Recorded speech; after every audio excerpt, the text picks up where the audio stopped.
इस समय मेरे साथ है खूबसूरत मुस्कान।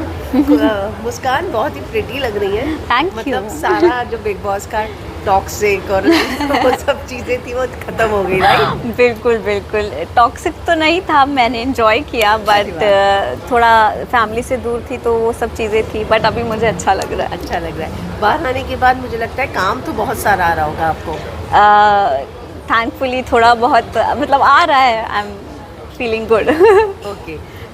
मैं बात करूँ तो बिग बॉस के घर को कितना मिस कर रही हैं? मैं थोड़ा तो कर रही हूँ, क्योंकि मुझे और थोड़ा टाइम वहाँ रहना था, इतने जल्दी बाहर नहीं आना था, तो वही सोच सोच के मैं मिस करती हूँ कि यार और रुक जाती हूँ मैं, काश। एज़ अ वाइल्ड कार्ड आपको दोबारा जाने का मौका मिला तो आप जाएँगी? बिल्कुल जाऊँगी, क्योंकि मुझे घर वाल जो हमारे को कंटेस्टेंट थे उनकी वजह से मैं बाहर आई हूँ, ना कि जनता की वजह से, तो उनके लिए मैं जाना चाहती हूँ। तो आपने को कंटेस्टेंट की बात की, आपको लगता है कि नायरा से शुरुआत हो गई थी, उसने सबसे पहले आपका नाम लिया और उसके बाद लाइन सी लग गई और उसके बाद खुद नायरा भी बाहर आ गई? हाँ, मतलब सब इजी टारगेट, सॉफ्ट टारगेट कह के मुझे नॉमिनेट किया गया।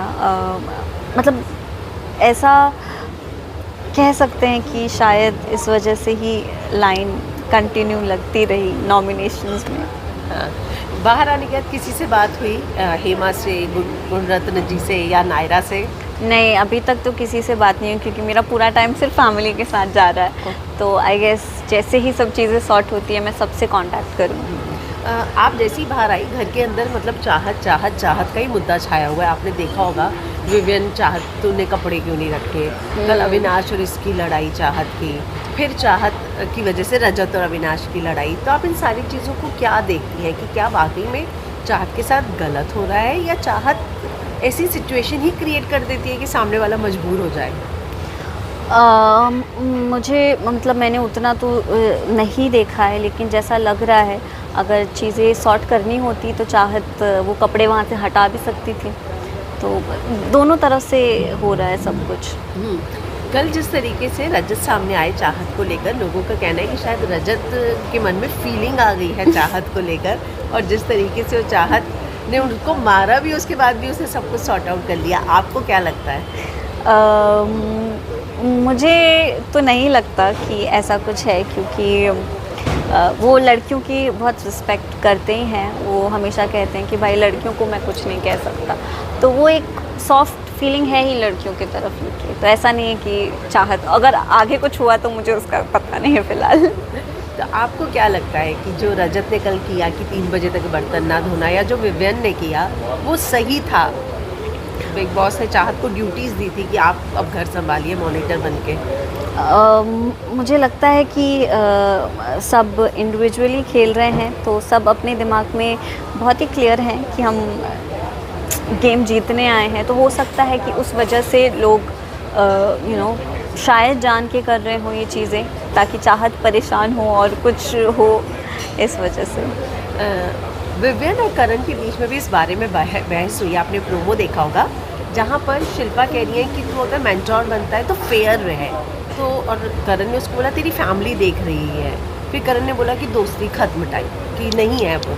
तो आपको लगता है कि करण और विवियन की दोस्ती भी इन सारे मुद्दों की वजह से टूट जाएगी अब? मुझे लग रहा है शायद, क्योंकि सब गेम खेलने आए हैं और ज़्यादा फोकस उसी पे है कि अपना पॉइंट ऑफ व्यू रखें, अपना तरफ से क्लियर रहें, तो ये हो सकता है कि दोस्ती कुछ टाइम के लिए टूट जाए। ओके। कल ये भी बोला गया, विवियन ने बोला कि बार बार करण मेरी फैमिली पे जाता है कि तेरी फैमिली भी देख रही होगी, तेरी फैमिली भी देख रही होगी, तो कहीं ना कहीं विवियन पे ये प्रेशर घर में बार बार बन रहा है क्या घर वालों की तरफ से, और खासकर करण का नाम लिया उसने? हो सकता है बन रहा हो, क्योंकि मुझे भी बोला जा रहा था कि तू कुछ कर, दिख नहीं रही है, दिख नहीं रही है, तो वो प्रेशर मुझे फ़ील हुआ कि ऐसा क्या करूं कि मतलब वो हो जाए, तो हो सकता है उन पे भी प्रेशर आ रहा हो। फेयर है लेकिन यहाँ पर विवियन सबको लेकर, लेकिन बार बार उस पर सवाल उठ रहे हैं कि आप फेयर नहीं हो। जैसे शिल्पा ने बोला कि आप मेंटोर बनने की कोशिश करते हो पर आप फेयर नहीं हो, तो सुना मैं मेंटोर बन ही नहीं रहा हूँ किसी का। मुझे लगता है वो बहुत ही फेयर हैं, क्योंकि जैसा कि कहा जा रहा था कि वो अविनाश की सुन रहे हैं, कि ऐसा बोला जा रहा था कि एक इतना सा बच्चा आपको ऑर्डर दे रहा है कि विवियन भाई ये कर दो वो कर दो। उसमें भी उनका कुछ था नहीं यार, वो जेल में है, वो सामने वालों को बोल ही सकता है ना कि जो उनकी बात सुन रहा है। तो मुझे नहीं लगता कि वो पार्शलिटी कुछ कर रहे हैं। I don't think so.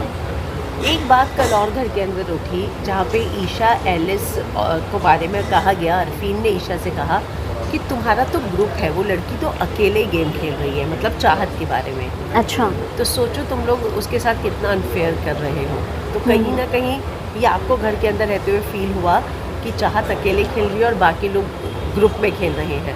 हाँ, वो अकेले ही खेल रहे हैं क्योंकि उनके साथ कोई बातचीत करने वाला ज़्यादा है नहीं, क्योंकि फर्स्ट वीक से ही सब ने कर लिया था कि यार ये तो एक्टिंग कर रही है, ये तो ऐसी है, तो सब ने आई फील कि वो अकेली है उस गेम। तो आपको लगता है कि कहीं ना कहीं उनके लिए ये गेम डिफ़िकल्ट बनता जा रहा है बाकी कॉन्टेस्टेंट की तरफ से और अनफेयर है चाहत के लिए? डिफ़िकल्ट तो पता नहीं, बट गेम की बात आती है तो सब अकेले अकेले खेल रहे हैं। एक पॉइंट पे मुझे लग रहा है जो ग्रुप में है उनके लिए डिफ़िकल्ट हो जाएगा, क्योंकि उनका बॉन्ड बन चुका है एंड चाहत का किसी से बॉन्ड नहीं बना है। तो वेरी ट्रू। एलिस और ईशा के बीच में भी खटपट होती हुई नजर आई। आपको लगता है ये बॉन्ड ज़्यादा टिक पाएगा? मुझे तो नहीं लगता कि टिक पाएगा, क्योंकि जिन चीज़ों के वजह से उन दोनों के बीच में बहस हो रही है या लड़ाई हो रही है या इश्यूज़ हो रहे हैं, एक पाउच को लेके जैसा मैं सुनने में आ रहा है, तो ये कोई है नहीं इतना बड़ा। मुझे नहीं लगता कि उतना स्ट्रॉन्ग अब रहा है उन दोनों के बीच कनेक्शन। बाहर आने के बाद आपके दोस्तों में से किसने आपको सबसे प्यारा कॉम्प्लीमेंट दिया? सबसे प्यारा दोस्त तो मेरे उतने हैं नहीं। मैंने सबसे पहले जो मेरा सोशल मीडिया है उस पर मैंने कमेंट्स पढ़े, तो मैं कहूँगी मेरी जो फैंस है, मेरी जनता है, उन्होंने मुझे जितना प्यार दिया है वो सब जान के, सुन के, पढ़ के मुझे बहुत अच्छा लगा। और जो आपकी टीम है जिनके साथ आपने काम किया, उनमें से किसी से बात हुई, उनको कैसा लगा आपका परफॉर्मेंस? गेम तो मैं नहीं कहूँगी क्योंकि मुस्कान जैसी थी वैसी थी, गेम तो उसने खेला ही नहीं। बिल्कुल बिल्कुल। मेरी बात पारस से हुई थी और आशीष भाई, दोनों से मेरी बात हुई एंड दे वर लाइक कि तूने अपना 100% दिया, तूने एंजॉय किया ना, वो हमारे लिए काफ़ी है। तो दे वर हैप्पी। वापस वाइल्ड कार्ड बनकर जाना चाहेंगी बुलाया तो? बिल्कुल मैं जाना चाहूँगी अपनी ऑडियंस के लिए, क्योंकि उनके वोटों के आधार पे मैं बाहर नहीं आई हूँ, तो वो तो चाह ही रहे थे कि मैं और रहती। तो ऑफ कोर्स उनके लिए मैं जाना चाहूँगी और इस बार अपना 100% दूँगी। इस बार लोगों की बातों में नहीं आऊँगी। आप किसके हाथ में ट्रॉफी देखना चाहती हैं और क्यों? और आपके टॉप 5? ओह, मेरे टॉप 5 हैं विविन जी, करणवीर, रजत भाई, अविनाश एंड कहीं ना कहीं मुझे लगता है शिल्पा मैम। बट मैं चाहती हूँ कि विवियन जी जीतें, क्योंकि वो बहुत ही जेन्युइन हैं और उनमें वो सारी क्वालिटीज़ हैं जो एक विनर में होनी चाहिए। Thank you thank you so much.